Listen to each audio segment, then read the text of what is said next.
When I turned 65, I threw a party for the family. No one came. I said those words out loud at exactly 8:17 p.m., standing alone in my dining room while the candles on my birthday cake burned down to small, uneven stubs. I had spent 3 weeks planning that evening. 3 weeks choosing the menu, pressing my navy blue dress, polishing the silverware that only came out for Thanksgiving and Christmas. The table was set for 8. My son Elliot at the head beside me. His wife, Meadow, across from him. My 2 grandchildren with their plastic cups I always kept in the cabinet just for them. I even placed handwritten name cards at each setting, the way my late husband used to love. By 6 o'clock, everything was ready. The roast rested under foil. The mashed potatoes were still warm. I stood by the front window when I heard a car pass, thinking it might be them. It wasn't. At 6:15, I checked my phone. No messages. At 6:45, I called Elliot. It went straight to voicemail. I told myself there must be traffic on the interstate. Maybe construction. Maybe an accident. These things happen.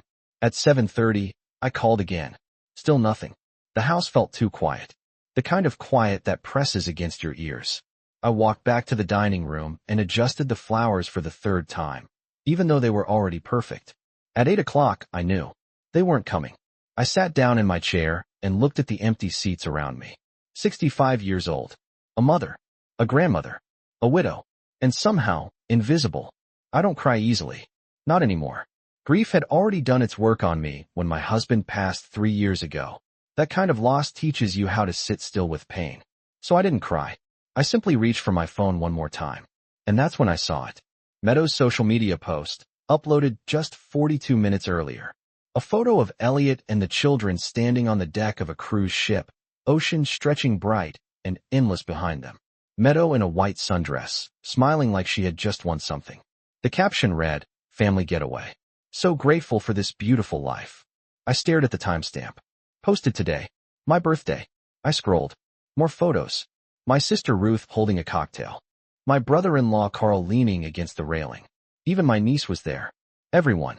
Everyone except me. The cruise hadn't been last minute. The decorations in the background, the coordinated outfits, the clear blue Caribbean water. This had been planned. Carefully. Quietly. I lowered myself back into my chair, the phone still in my hand. The roast in the oven had gone cold. The candles flickered one last time before bending into melted wax. I thought about the weeks leading up to this evening.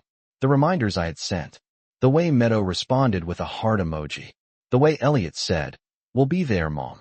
Wouldn't miss it. I replayed his voice in my head. Wouldn't miss it. I realized then that this wasn't forgetfulness. It wasn't poor scheduling. It was deliberate.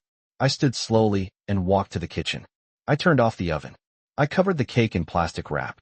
I began clearing the table, one untouched plate at a time. The clink of china against china sounded louder than it should have. I caught my reflection in the darkened window above the sink. My silver hair neatly styled. My lipstick still intact. I looked composed. That surprised me. Because inside, something had shifted. Not shattered. Shifted. I understood something I hadn't allowed myself to see before. This wasn't the first time I had been left out. It was simply the first time it had been impossible to excuse. And as I turned off the dining room lights, I didn't feel hysterical. I felt awake. I did not sleep that night. I lay in my bed staring at the ceiling fan as it turned in slow, steady circles, the same way it had for the past 12 years, back when my husband was still alive and our house still felt full. The silence felt different now. Not peaceful. Not calm. It felt deliberate, as if even the walls knew something I had refused to see. Around 2 in the morning, I got up and walked downstairs.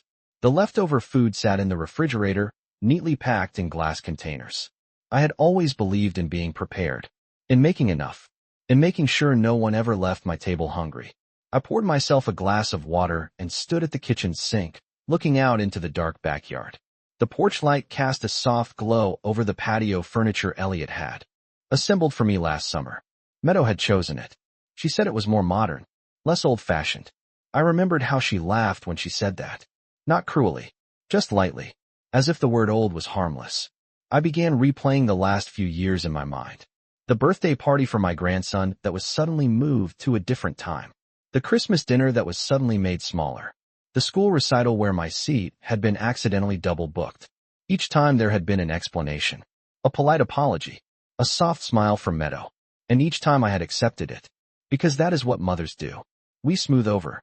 We adjust. We convince ourselves that misunderstandings are normal. That families are complicated. By morning, I had made coffee and placed my phone on the table in front of me. I opened Meadow's post again. The cruise line logo in the corner of one picture was clear. A 7-day Caribbean itinerary. That was not something booked overnight. I checked the comments. Friends congratulating them. Someone writing, "You deserve this family time." Meadow replying with heart emojis. I searched back through her profile. 2 weeks ago, a photo of a suitcase in the hallway. Captioned, "Counting down." 3 weeks ago, a picture of my granddaughter trying on a sun hat. I had commented on that one. I had written, "So cute." Meadow replied, "Thank you, Loretta. We are excited for something special soon." Something special. I sat back in my chair. The coffee had gone cold. Elliot had been in my house 4 days before my birthday. He had hugged me goodbye in this very kitchen. He had said, "We will see you Sunday, Mom." Meadow stood behind him, smiling, her hand resting lightly on his arm. I remembered that smile now. It was the same smile from the cruise photos. Calm, confident, certain. I began to understand that omission can be louder than cruelty. They did not yell at me. They did not insult me. They simply planned a celebration that did not include me and allowed me to prepare for a night that was never going to happen. I opened my calendar app and looked at the reminders I had sent. 3 separate messages confirming the dinner. Meadow had responded each time. Short, cheerful, no hesitation. That was when the shift inside me became clearer. This was not forgetfulness. It was coordination. And coordination requires conversation. Conversation that I was not part of. I folded my hands on the table and sat very still. For years, I had told myself that I was imagining the distance. That grief had made me sensitive. That maybe I needed to adjust to their new family unit. But grief does not fabricate photographs. Grief does not book cruises. I looked around my kitchen, at the magnets holding up drawings from my grandchildren, at the recipe box my husband built for me out of oak. I felt something solid settle in my chest. Not anger. Not despair. Clarity. And clarity, I was beginning to realize, can be far more powerful than tears. By mid-morning I had stopped looking at their photographs and started looking at my own memories instead. It is a strange thing when moments you once brushed aside begin lining up like evidence on a table. I remembered my granddaughter Lily's 8th birthday last spring. Meadow had called and said they needed to move the party from Saturday afternoon to Sunday morning because the venue had made a scheduling mistake. Sunday morning I had a church committee meeting I could not cancel, but I rearranged everything. I showed up 15 minutes early with a wrapped dollhouse that cost me $240 and a homemade strawberry cake Lily loved. When I arrived, the party was already half over. The candles had been blown out. The children were opening goodie bags. Meadow smiled and said traffic must have been worse than expected. I apologized. I remember apologizing at my own granddaughter's birthday. Then there was Christmas 2 years ago. Elliot called 3 days before and said they were going to try something smaller that year, just the 4 of them, to build their own traditions. He said they would come by my house later in the evening. Later turned into 9:30 at night. The children were tired.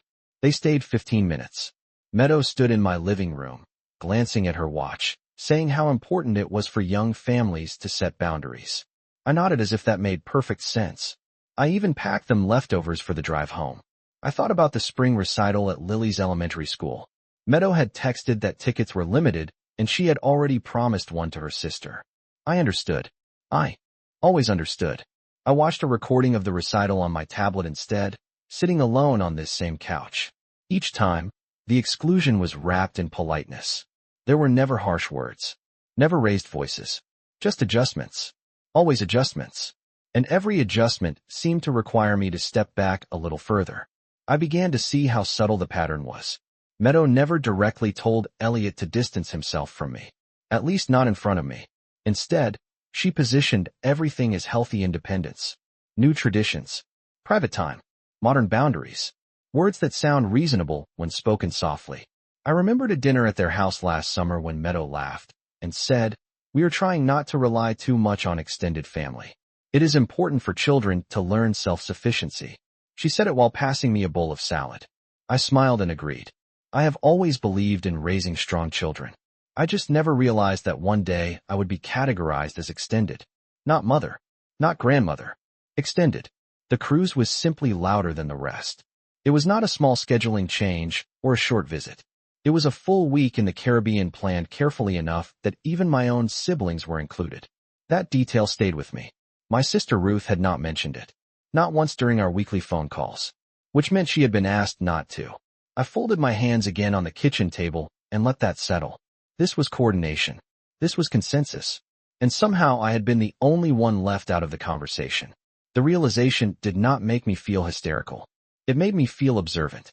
For years I had told myself that love required flexibility, that being a good mother meant never keeping score.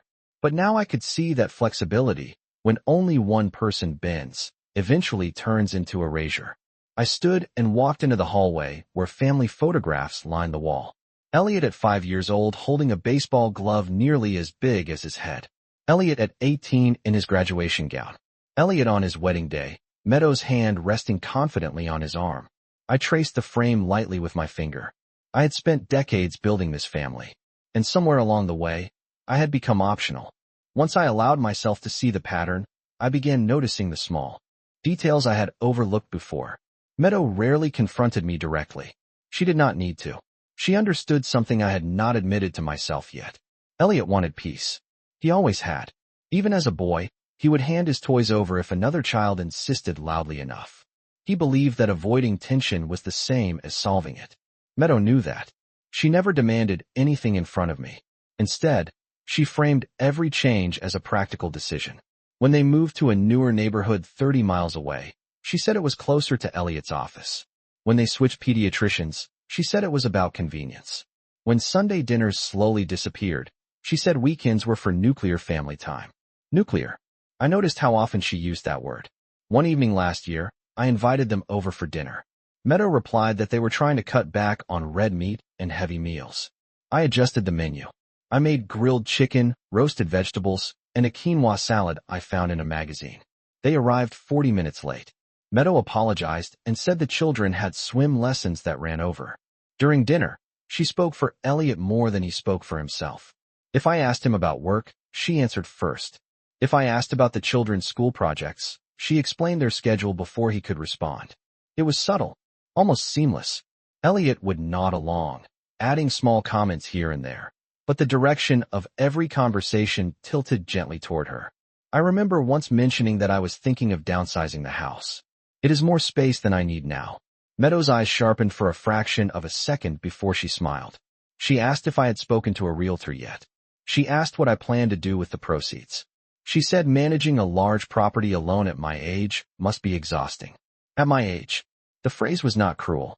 It was strategic. She planted concerns and let them grow quietly. After my husband passed, Elliot had offered to help me review our financial accounts. Meadow joined that meeting at my kitchen table.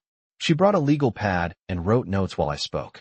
She asked questions about the trust my husband and I had set up years ago. At the time, I felt grateful for their involvement. It felt like support.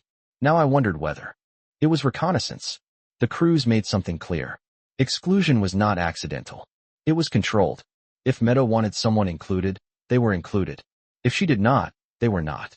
Even my sister's silence suggested coordination. I thought back to small moments during family gatherings. Meadow gently steering conversations away when I began telling stories about Elliot's childhood. Meadow redirecting holiday plans toward her parents' house instead of mine. Meadow reminding everyone about how busy their schedule was whenever I suggested a visit. None of it dramatic. None of it explosive. Just steady redirection. I walked back into my living room and sat down in my husband's old recliner. The leather had softened over the years, molded to familiarity. I closed my eyes and replayed the image of Meadow standing on that cruise deck, sunlight catching her hair, looking entirely unbothered. She did not appear guilty.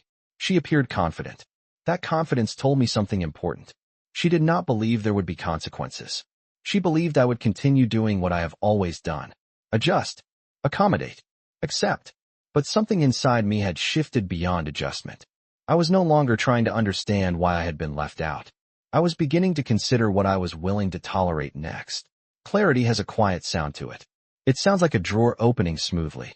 It sounds like paper sliding across a wooden table.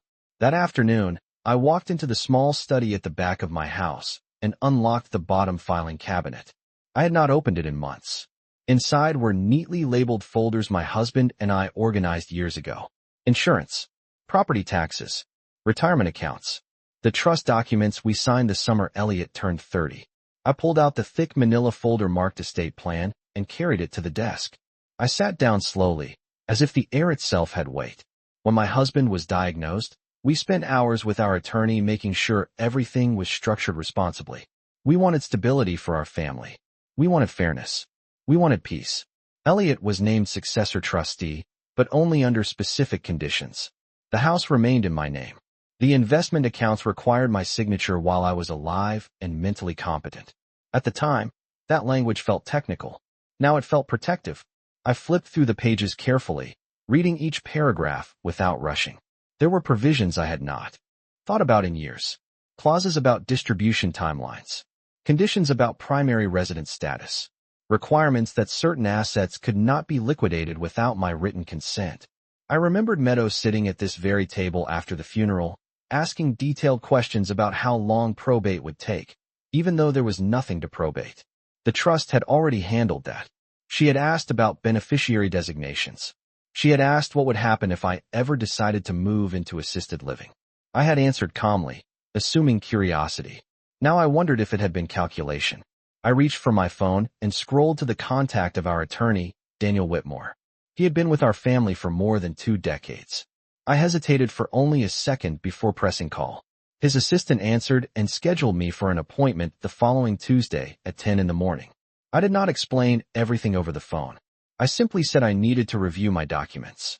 After hanging up, I felt something steady settle into place. Not revenge, not anger, just preparedness.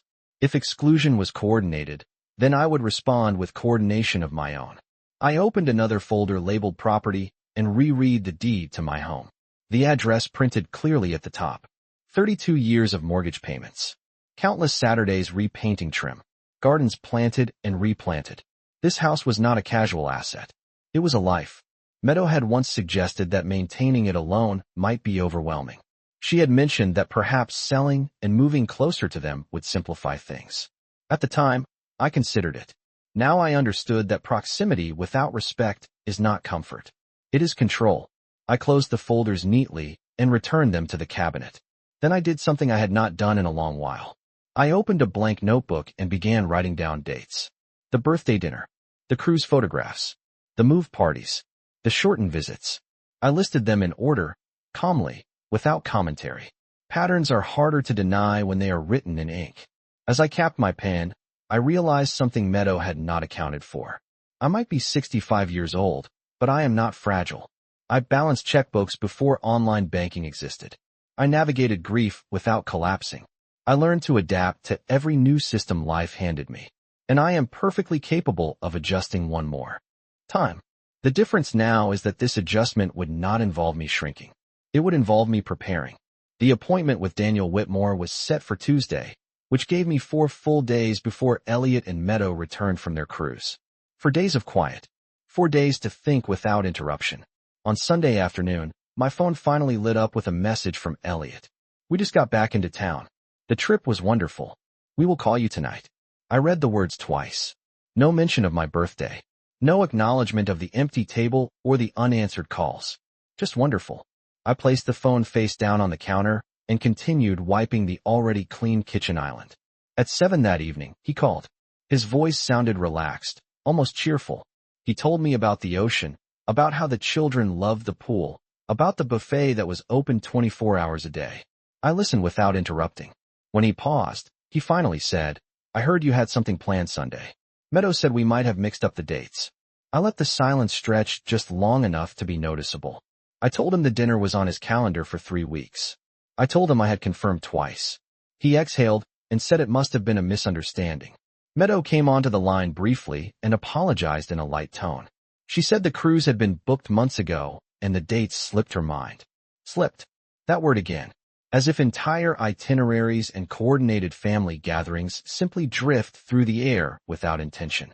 I did not argue. I did not accuse.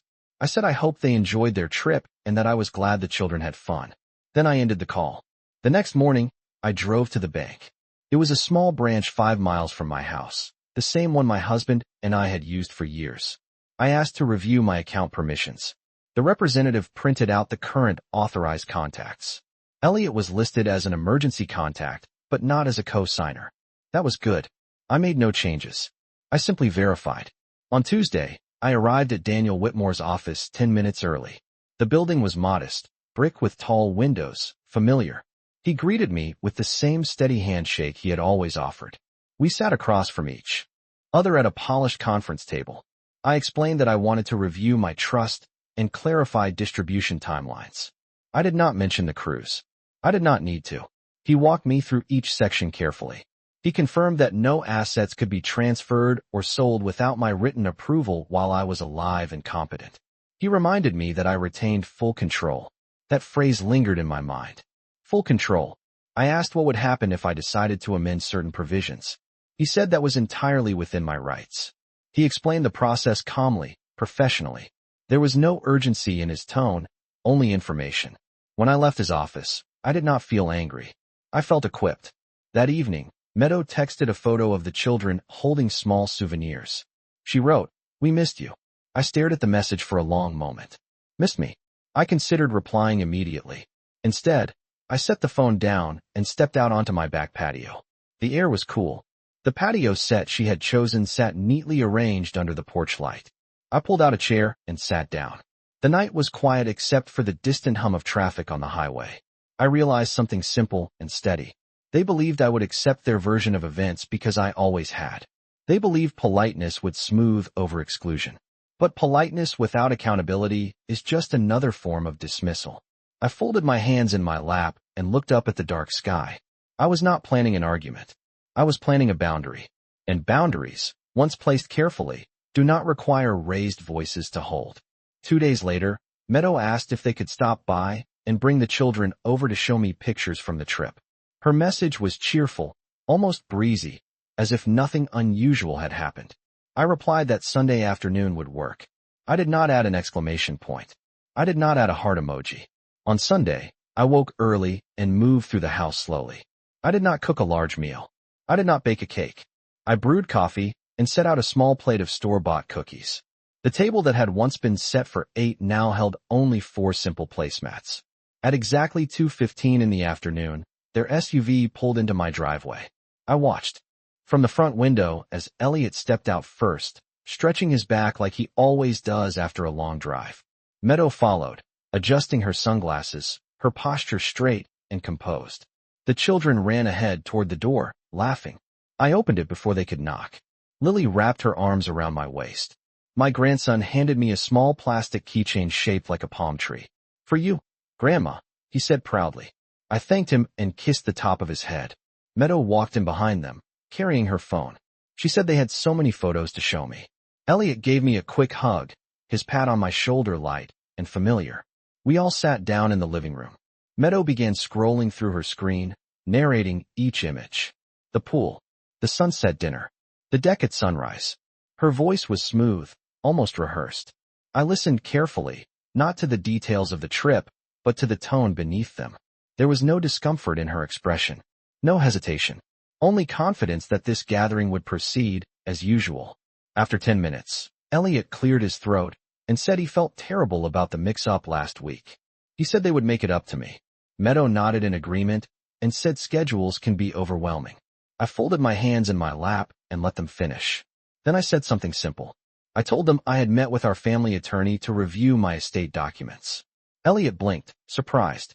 Meadow's smile paused for a fraction of a second before returning.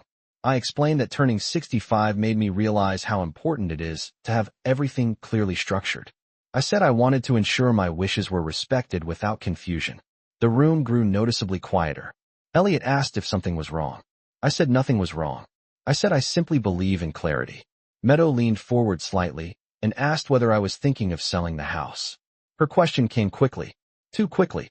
I looked directly at her and said no decisions had been made, but any decisions would be mine. My voice was calm, even. The children had moved to the floor with a puzzle, unaware of the shift in the room. Elliot nodded slowly, as if processing something he had not expected. Meadow adjusted her posture and said of course they only wanted what was best for me. I told her I appreciated that. And then I added that being included in family plans is also part of what is best for me. No accusation. No raised voice. Just a statement placed gently on the table between us. Elliot looked down at his hands. Meadow held my gaze a moment longer than necessary. I could see it then. Not anger. Calculation. She was measuring the new boundary. And for the first time, I was not the one adjusting.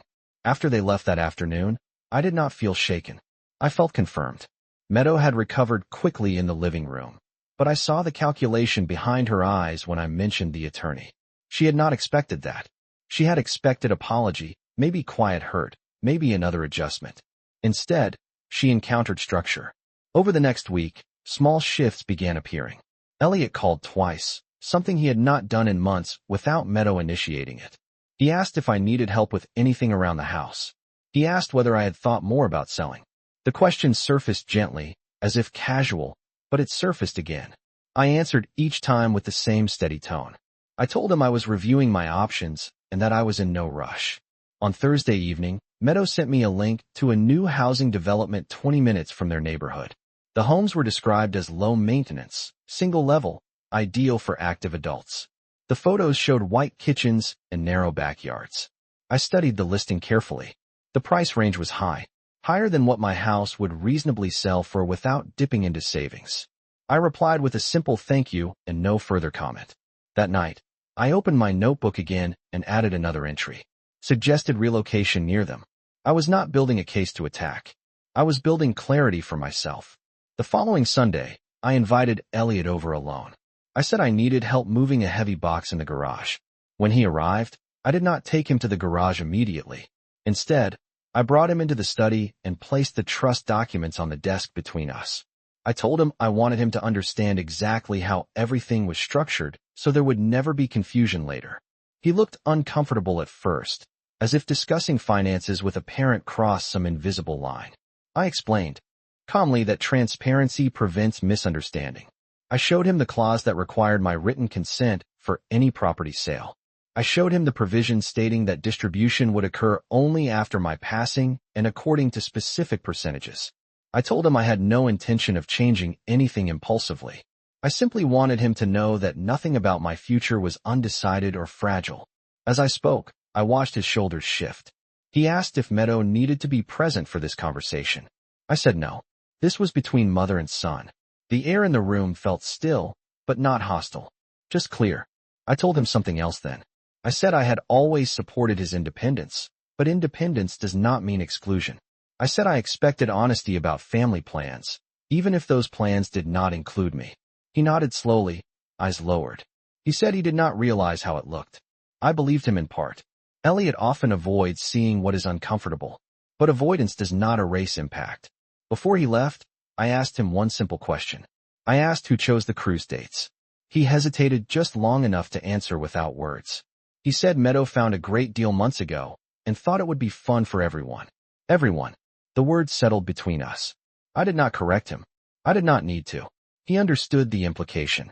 When he drove away, I stood in the doorway and felt something steady anchor itself inside me.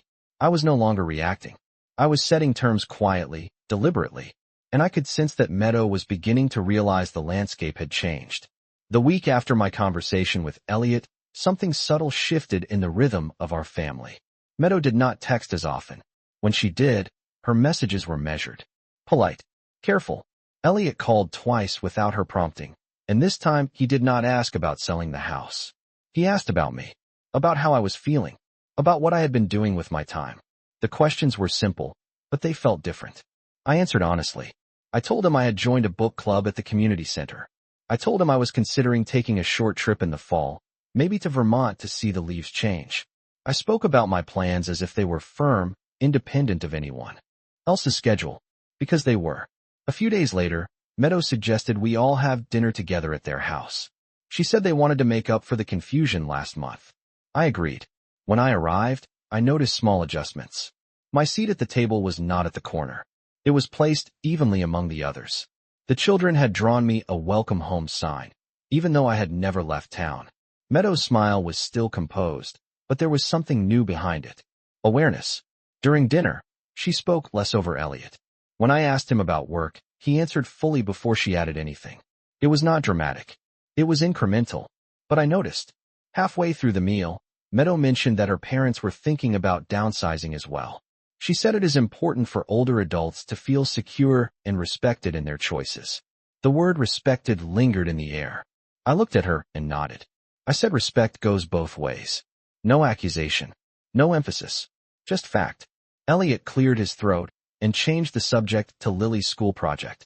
Later that evening, as I stood by the kitchen sink rinsing my coffee cup, Meadow joined me.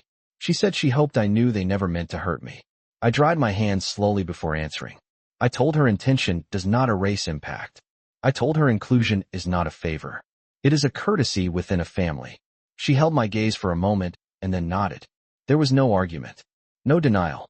Just a quiet acknowledgement that the dynamic had been named. When I drove home that night, I did not feel victorious. I felt steady. The power shift was not loud. It was structural. They understood now that my future was not a vague assumption. It was documented, protected, intentional. Over the following weeks, plans were discussed more openly. Dates were confirmed clearly. If something changed, I was told directly. Not after the fact. Not through photographs. I still kept my notebook in the study drawer. I still reviewed my documents occasionally. Not because I expected betrayal every day, but because clarity had become my habit. I no longer waited by the window for headlights to appear. I no longer rearranged my schedule at the last minute to accommodate sudden shifts. If I was invited, I attended. If I was not, I made my own plans without apology. 65 did not make me invisible. It made me precise. I learned that boundaries do not require raised voices. They require consistency.